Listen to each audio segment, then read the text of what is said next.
Podcast número 391. Voy a estar compartiéndoles en los próximos podcasts unas conferencias que dictamos junto con mi esposa Yasmith acerca de la economía familiar. El día de hoy van a ser 15 minutos en donde vamos a compartir esa primera gran experiencia que se convierte en nuestra primera recomendación para ti acerca de la economía matrimonial. Bienvenidos. Si arreglamos matrimonios, arreglamos familias, por lo cual no se trata solamente que vamos a tener temáticas inherentes al matrimonio, sino que si podemos tener una mejor relación matrimonial, por ende vamos a tener una mejor relación entre padres e hijos y la familia va a estar bien. Es un continuo batallar desde que nos conocemos cómo tenemos que manejar nuestra economía. No en vano, los matrimonios que mal manejan su economía, mal educan hijos y probablemente usted como yo provenga de una familia en donde siempre había dificultades económicas.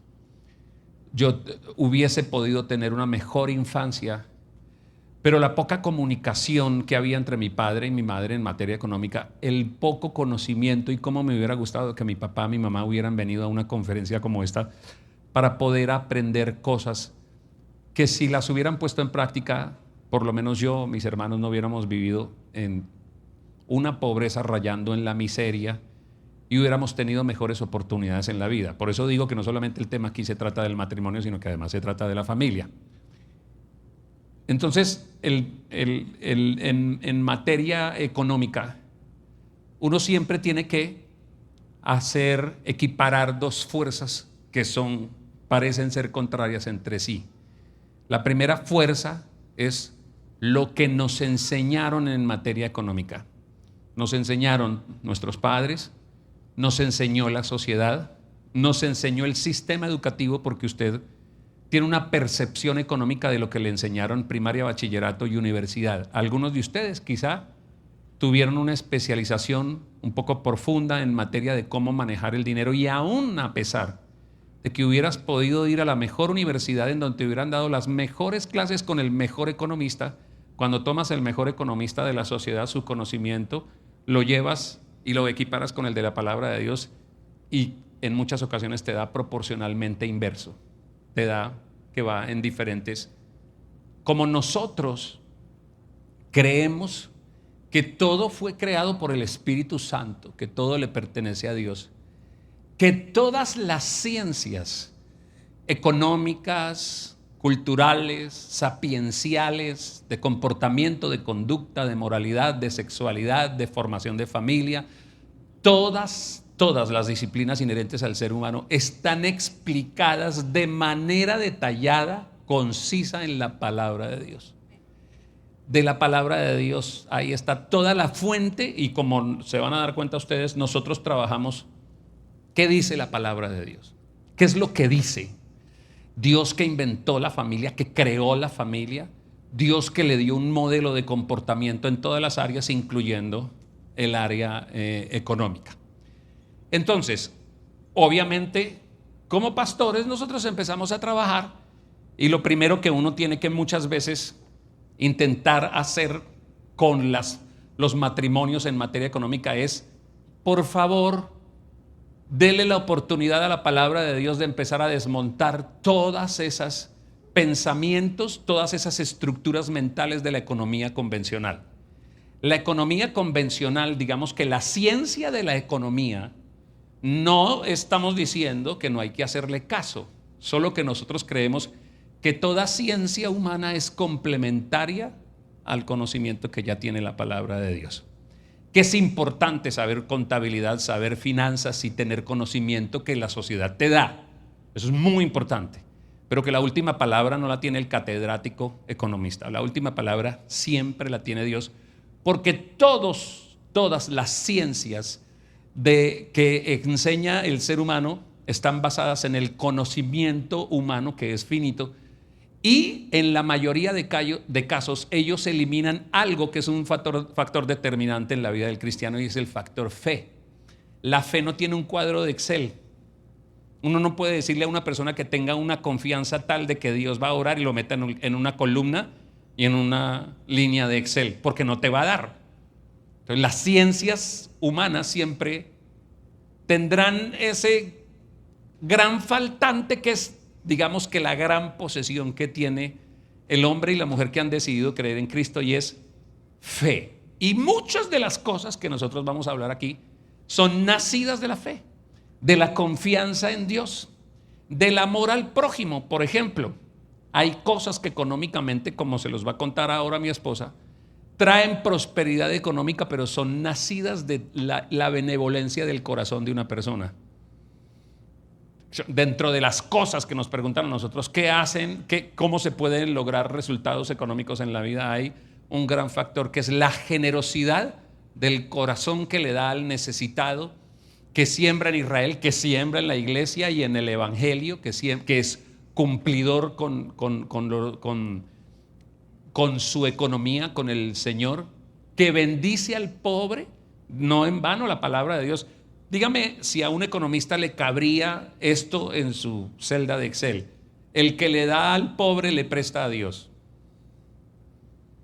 O sea, saqué a un pobre y le di hoy tanto, ¿y en dónde meto eso para poderlo después sacar por algún lado? Y ahí, si no tienes un factor de fe, que es que, como dice la palabra de Dios, echa tu pan sobre las aguas, luego de muchos días lo hallarás. Ayuda a muchas personas, que todo lo que ayudes a muchas personas luego de algún tiempo regresará otra vez en aspectos todavía más multiplicados económicamente. Eso no cuadra en ninguna ciencia humana. Entonces, por favor, si usted tiene conocimiento económico, aquí dele preeminencia a los factores de fe, porque vamos a empezar a hablar cosas ilógicas, cosas que no tienen asidero más allá de la palabra de Dios. Cuando yo conocí a Yasmith, pobre, muy pobre, y ella más pobre todavía. Él dice que yo no, eso es una verdad. Pobre, ella era pobre, él dice que yo era más pobre que él, pero no es cierto. Sí. No es cierto. Lo único que tenían de porcelana en la casa de ella era la taza del baño, no más. O sea, es que la olla a presión no pitaba, sino que lloraba. Ay, mi amor. No, voy a decirte la verdad acá ahora sí. Tienes toda la razón. O sea, yo era muy pobre. O sea, por lo menos tú tenías a tu mamá. Ella es verdad. La hija de la señora de los tamales de la plaza de mercado de Piedecuesta. Yo siento ternurita cuando paso por la plaza de mercado de Piedecuesta y digo, aquí se paraba mi suegra con su canastico a repartirle a todos los puestos sus tamalitos. Se acaba de fajar unos tamales ahorita en diciembre. Uf, Dios mío.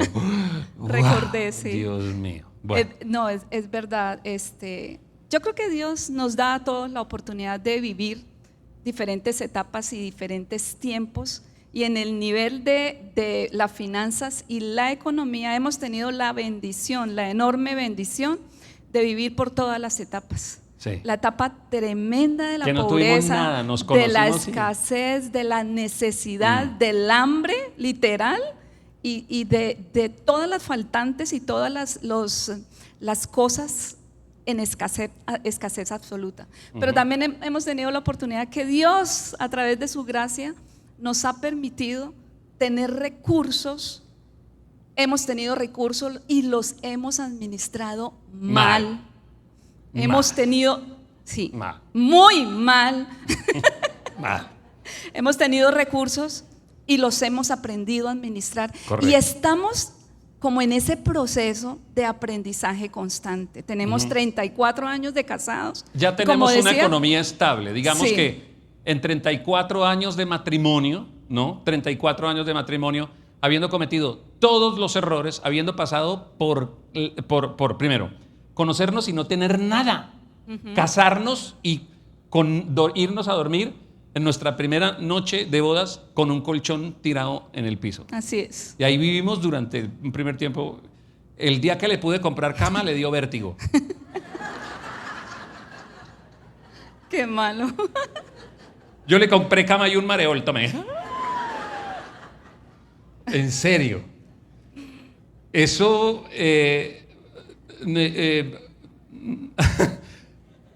No teníamos, cuando yo me casé con Yasmín, ella cogió las pocas joyitas que tenía. Yo acababa de hacer un show en Sabana de Torres, me pagaron 10,000 pesos por ese show. Sí. Yo llegué, te los di. Y fuimos y fundimos con las joyitas de ella un par de argollitas y con eso, y ella se casó con un vestido que le hizo una señora de la misma cuadra. Una señora que tenía una máquina con un velo lo más de bonito aquí adelante porque ella tenía 5 meses de embarazo, entonces el velo, o sea, dijo, métale harto velo y harto pliegue al velo. Entonces, y nos casamos en la iglesia de los Volados y cuando nosotros nos casamos en la fiesta de matrimonio, 4 regalos. ¿Te acuerdas? Sí. Ok. Unas copas aguardienteras. Un mantel de plástico, de esos de las plazas de mercado. Un juego de cubiertos de esos de pasta, de esos también de restaurante, de esos de que tiene un cabito de pasta. Y el regalo más grande que nos dieron fue una toalla grande, un toallón. Esos fueron todos los regalos. No hubo más regalos y no fue nadie de mi familia. Fue mi hermana la chismosa. La huevo de nevera, le digo yo. Ella, sí, la chismosa, que siempre está en la puerta. Entonces, huevo de nevera, hola, huevo de nevera. Hay otra a la que le decimos bisagra, ¿no? Mi hermana bisagra, porque cuando no está en la puerta, está en la ventana. Bueno, ok. Veo que el humor fino no es lo de ustedes, mejor predico. Entonces, una pobreza, ¿verdad, Bella? O sea, así, de esta manera, no tenemos para comer al día siguiente. Nos hemos casado y abrías la cena y estaban los ratones comiéndose las uñas. O sea, no había nada. Cuando nosotros contamos la historia de nuestro matrimonio, de los primeros días de casado, la gente cree que hace parte del show de él. O sea, la gente cree que es mentira, que como que no, sí, no en el piso. Sí, pero fue literalmente cuando nos casamos un 23 de diciembre, ahorita el 23 cumplimos 34 años. Nos fuimos a vivir al cuarto donde él vivía de soltero, en una casa vacía, en un colchón en el piso. Yo estaba en embarazo, se llegó el día 24 de diciembre y no habíamos comido. El día 25 de diciembre yo tuve que regresar a mi casa y quedarme. Él me visitaba como de novio, porque fueron 15 días donde él tenía que ir y visitar, no había para comer. Entonces yo iba a la casa y mi mamá, preocupada por mí, decía, no, quédate acá mientras se puede resolver. Pero a ver, les cuento un detalle que tiene que ver con toda esta historia referente a la economía. Yo no tenía porque era un vago, porque no me gustaba trabajar, no. Yasmín, en los 34 años que llevamos de casados, nunca me ha dicho, levántese a trabajar o cumpla con su deber. El 99% de las mañanas que hemos vivido en estos 34 años, cuando ella se levanta, yo ya me he levantado. Sí. Y ya estoy trabajando. Anoche me levanté a las 2 de la mañana, ¿verdad? Sí. Y trabajo, y hago. Lo que pasa es que hasta ese momento, este loco soñador que quería ser comediante, cuando contaba que quería ser comediante y que quería ser artista, despertaba las primeras risas, pero no eran risas de sus chistes, sino eran burlas. Porque nadie creía en mis sueños. Cuando yo le cuento mis sueños a Yasmín, la respuesta de Yasmín es, y lo vas a lograr porque tú eres único en el mundo. Y cuando ella se casa conmigo, todos los esfuerzos de ella eran corriendo detrás de los sueños del loco para hacerlos posible. Habríamos de pagar un precio en esa pobreza que teníamos hasta que yo pudiera, en algún momento, recuerdo Radio Primavera que quedaba aquí en la 27, yo leía las noticias en el currinche, el informativo de todos, atención, alerta. Y mi primer sueldo allá fueron 5,000 pesos que me pagaron por hacer unos matachos, o sea, les llamamos matachos, que eran cosas de humor en el noticiero. Con eso empezaron a entrar los primeros ingresos.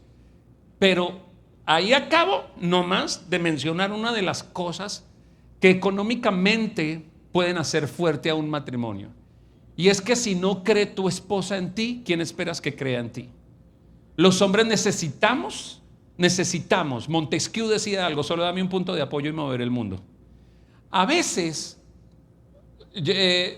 llegamos a los brazos de nuestra esposa, nos casamos. Dice la palabra de Dios, el que haya mujer, haya el bien. Cuando yo encontré a Yasmín, encontré mi aliada número 1, la patrocinadora número 1 de mis sueños y la que creía firmemente que yo me iba a convertir en ese comediante que yo decía ser. Hasta el momento eso solo hacía burla de las demás personas, pero ella creyó en mí. Ese factor de unión, cuando hay confianza en la credibilidad de lo que la pareja está haciendo, es determinante y es fundamental. En el próximo podcast estaré compartiendo, la siguiente parte acerca de esta conferencia que dictamos con Yasmín acerca de la economía. Gracias por darle me gusta en todas las plataformas de reproducción de este podcast de Reflexiones Cristianas. Es el número 391, pero en joseordonezcristiano.com encuentras los 390 anteriores. Por ahora, te deseo que tengas lindo día, que aprendas cada día a administrar mejor los recursos que Dios pone en tus manos. Que Dios te bendiga.